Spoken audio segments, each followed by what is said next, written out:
Hi everyone.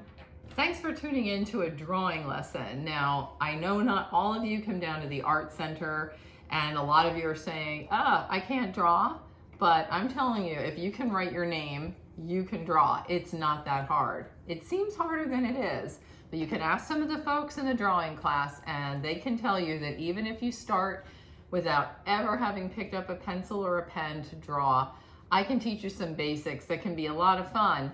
And while we're all stuck at home, not being able to get out and do so much, as long as you've got some basic things, and by basic, I'm talking about a sheet of computer paper and a pen. We're gonna actually be doing pen drawings. Now, pen gets scary when people are drawing. They think, ooh, if I have a pencil, I have an eraser and I can keep erasing and I don't have to worry about making a mistake. But there really aren't mistakes in drawing and in art. One of my favorites, Bob Ross, always says, there are no mistakes, there are happy accidents. So we'll keep that in mind. Anyway, all you need to do is look around and find a pen. It's kind of fun if you have different pens. I have a whole bag full of pens, so I just pulled some out. Some have fat handles with little soft grips. Some are the really cheapo pens. Some are the ones that you pick up because I guess my daughters went to Fairfax High School and I still have a pen from that. Some are the ones that you got at your dentist, or you just might have an old pen lying around that you like. So whichever one feels most comfortable in your hand, we'll go with that. Blue or black, it doesn't matter. Actually, we're going to be doing a project down the road here that uses both. But to start, all I want you to do is pick a pen, make sure it writes. That one does. I'm going to use this one. And I'm just going to make some lines. What you want to do is start to practice how to make light lines and dark lines with your pen. I'm left-handed, so again, excuse me for that. So I'm just going to start by making a bunch of lines. They can go straight up and down. And I'm just going to progressively start pressing harder and harder until I get as hard of a line as I can possibly get. And you can see that that goes from light to dark. The art term for that is a gradient, but you don't really have to worry about that. It's just a matter of getting control. So if everyone just practices making some straight lines like that while you have your paper out and your pen, that would be great. I can even just go straight up and down. I can make them all the same. I can make some close together and some further apart. I can also go the other direction. And then I can go horizontal. And since I'm left-handed, yes, I'm going top to bottom. If I put all four of these lines together, going this way, going straight up and down, going this way, and going horizontally, that's a technique called cross-hatching. And that's how you build up shadow, which I'm going to show you later on. Here's your first lesson. All I want you to do is make a dot on a piece of paper, any little dot, and just start making rays coming out of that dot, like that. Then start making more rays that aren't as long, coming out of the ray like that. And then we can make some more that are even smaller. And they don't have to be perfect or anything like that. We're just gonna make a series of these. What it's doing is creating negative space that's a circle, and you're getting some interesting lines that are creating shapes. Later on, if you start to connect these lines, all I'm doing is looping them together. You can see that just by drawing some simple little lines, you can start to get the basis of at least a symbol for a flower. Put in the middle. I draw one more line for a stem, do a couple little loops, and we've got another loop attached to it, and we've got some leaves, and you've got a little basic flower. So that's kind of fun. It's fun to play around with just the shapes, and you're getting your pen. Another technique is called pointillism or stippling, or if any of you know Midge Holmes in the drawing class, it's called annoying, but it's basically making dots on the paper, and you can make a series of little dots that together can start to fill in a drawing and make texture and make space. So I could put the dots in here in my little flower and go around and add another degree of texture. That could be the seeds in that flower in the inside part. So all you have to do with your pen, don't make anything, just make some lines, some dots. You can practice making wavy lines, it does not matter. The other thing you want to think about is sometimes doing what's called a broken line. Stop, start, start, stop, start, stop. Just keep going around, it doesn't matter. And what we're doing is creating the illusion of things being light. For example, if this was glass, where the highlights would be, by not having any line at all. So that's all I want you to do for your first lesson. Just practice making some lines on the paper. The scariest thing for any artist is a blank surface. So once you make your first mark, you won't have any problem getting started with the project. Okay, now that you've got the feel of having a pen in your hand and getting going, we're going to actually start making a full pen drawing of a landscape. This is a picture I took on a trip to New Mexico. We were driving to the Ghost Ranch. This was just this last fall, and I took it out the car window, so it's not that great of quality. I just really liked the way this looked, and I took it with my cell phone, so it was nothing. You can find anything you want. You might have a magazine at home that you like a picture from, or maybe the newspaper, or a photograph that you took that you've printed out. And you're saying to yourself, I can't draw that. I'm not in the drawing class. Or even if you are, this is a refresher for how to get what's here onto your paper, and it's called the grid method. So just like those cooking shows, I took the liberty of marking this off. You'll need a ruler for this one if you want to go this route, and you don't have to. But if you like it looking exactly like the picture, I just marked off every inch on all 4 sides of my paper. And then I'm just going to line this up and take my pen. Now for this one, I had to use a Sharpie marker just because I'm working off of photo paper that has an emulsion. If you're using your a magazine or something else like that, you don't have to worry too much about any of that. And I'm just going to keep going down and lining all of these up. And you can get the idea. I'll do one more because I think you'll get the idea here without me boring you to death watching me draw straight lines. Then I'm going to just do the opposite. I see that I missed one right here, so I will put that little mark in there and just come down this way. So what I'm basically doing are making 1-inch squares all the way across the image. And I'll just go this far because that's as far as I went on the other one. Coming down. Oops, there we go. And just going across. I hope everyone can see this. And again, you just have to be sure that you're not marking on a photo that you want to keep. So don't do this with a family heirloom, but anything else, you can go get a copy made and work off. Whoops, if the ruler moves just like that just did, we can ignore that. There, ignore that little line. Again, these lines are just for your benefit.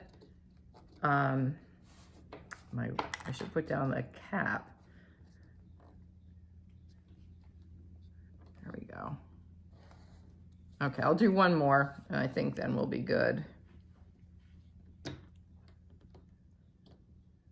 And again, if you like to freehand these things, you don't have to do it this way at all. But okay, so now we have a grid of a part of the drawing, and all I'm going to do is number these so I kind of know where I am. 6, 7, 8, and this is 1, and then this one is 2, 3, 4, 5. So I can put my pen away. I also prepped this piece of paper. It's a blank piece of paper with the same thing that I just did here. And I'm going to, I'll turn it around this way. Being left-handed is a challenge, so I apologize, but sometimes it takes some time to get everything up. So this one I'm doing with a pencil because eventually I want to get rid of the pencil marks on my paper so I don't see them, and then I can fool everybody and make them think that I drew this freehand even though I had some help. So I'm just going to go across here, go across here, go across here, do a couple more.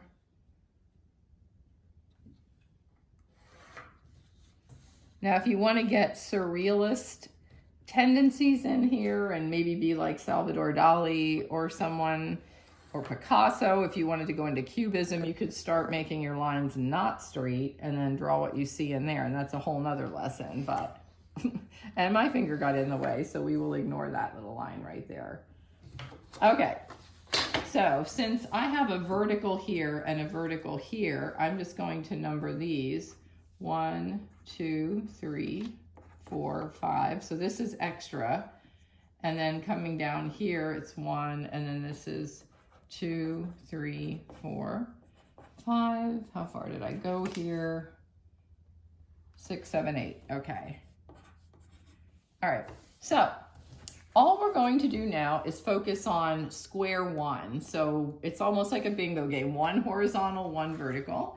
And just try to draw what you see in that one little square right here. So what I see there is this little shape that kind of comes down. I'm just following this weird shape of this rock. Now with things like rocks, nobody's gonna know the difference if you change it over, but I'm going like at 2, at the very bottom of 2, where it comes to 3, it comes over a little bit. Then I'm pretty close to over here. This touches the line, comes back down. And if I can see that I'm off a little bit, which I am, just erase the line. And we're gonna go back in and go up further and then down here. And then between 3 and 4, there's another little outcropping, then it goes straight down and around, and I'm gonna erase this line right here. And between 4 and 5, it really just kind of hugs the line a little bit, so I'm not going to worry about it. But between 5 and 6, it starts to come out here into the other part. So you can see I'm not going to go through this whole thing, and then here I'm coming down, coming over. And if you just go really slow and try not to talk as much as I'm doing here as I'm trying to show you what to do, you'll see that what you have here and what you have here are going to start to come in. This is just the outline of the drawing. But you could get your whole drawing done this way and not have to worry about doing any kind of freehand drawing. Personally, I like freehand drawing. I don't do grid much at all, but it is a technique, especially if you're just dipping your pinky toe into the drawing world right now. Then as you can see, once you get all of this done, we would just go through with an eraser, get rid of those grid lines, and you would have just the outline of your drawing that then you could start working on in pen. Hope you all watch cooking shows, because we're going to switch to something being like a cooking show. Pulling out of the oven, I have a drawing that I started working in pen with this drawing, and I'm going to show you the difference. This is called a contour outline.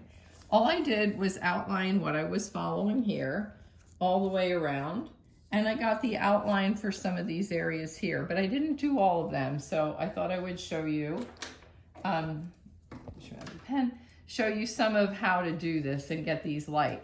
By pressing as light as I can, I'm just going to draw this little horizon line that kind of follows along the back here, which is this area here, and then there's another one down here. I'm just blocking off all of my color tones.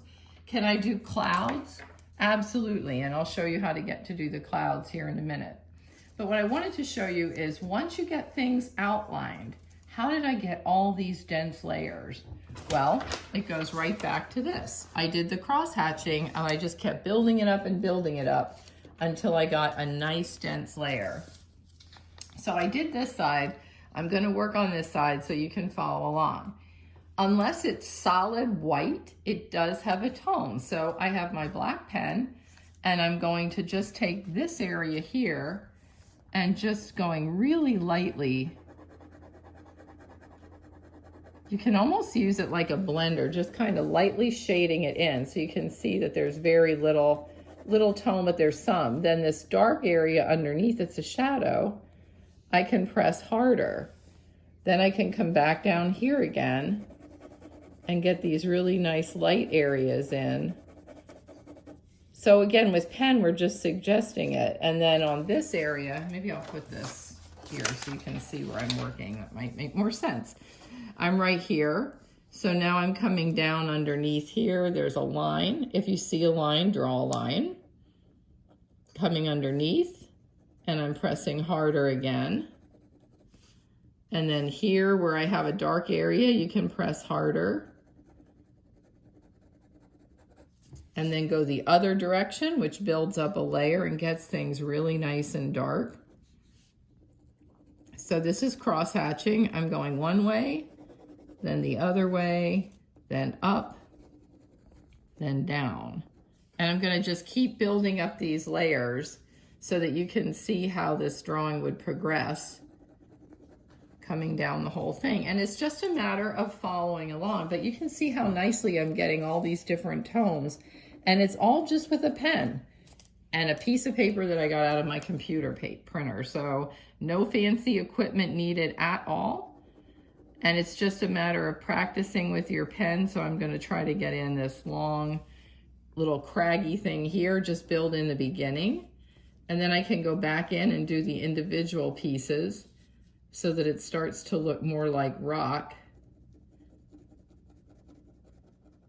The other nice thing about using a pen for this is you don't have to worry about making a mistake because there are no mistakes. You just have to keep going with it. There's not going to be any way that you can fix it and erase it, so you make it work. I am going to intentionally make a mistake here coming down and show you what I'm talking about. So I go here, I'm like, oh no, that shouldn't go all the way over. There was a white area. Oh, nobody knows. Like Bob Ross says, there's just happy accidents. So I'm just going to create that into being a little thin highlight line by just going around it and leaving that edge show through. And then here we go with cross hatching, going the other way, going the other way. And now maybe it's not exactly what I saw on the picture here, but I still have the illusion, doing cross hatching, of getting some nice little craggy shapes.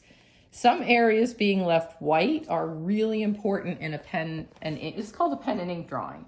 So by doing this pen and ink drawing, if I leave white areas, it gives me some nice restful spaces so it's not so heavy and dense.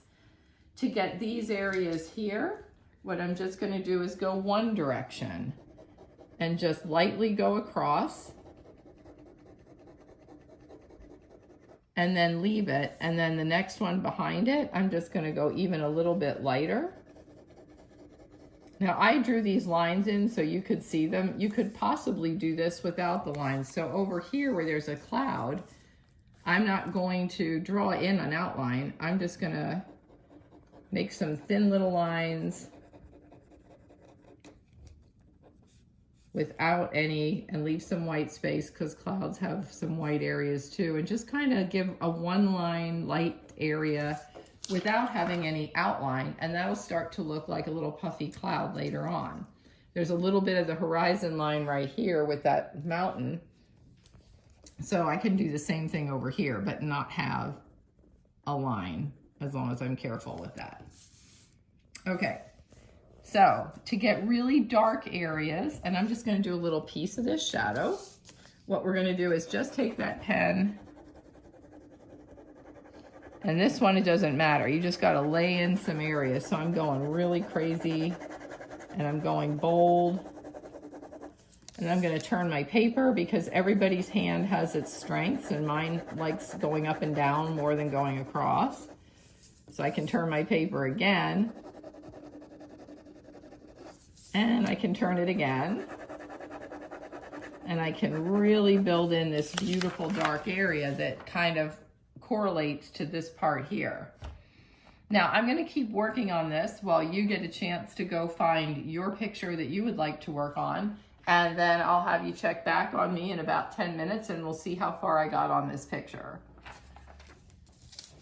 Back again. So hopefully while you took some time to find materials and to get a pen and an idea, I've been working on my drawing and you can see I'm pretty much done with what I'm going to do. The key is leave some spaces white.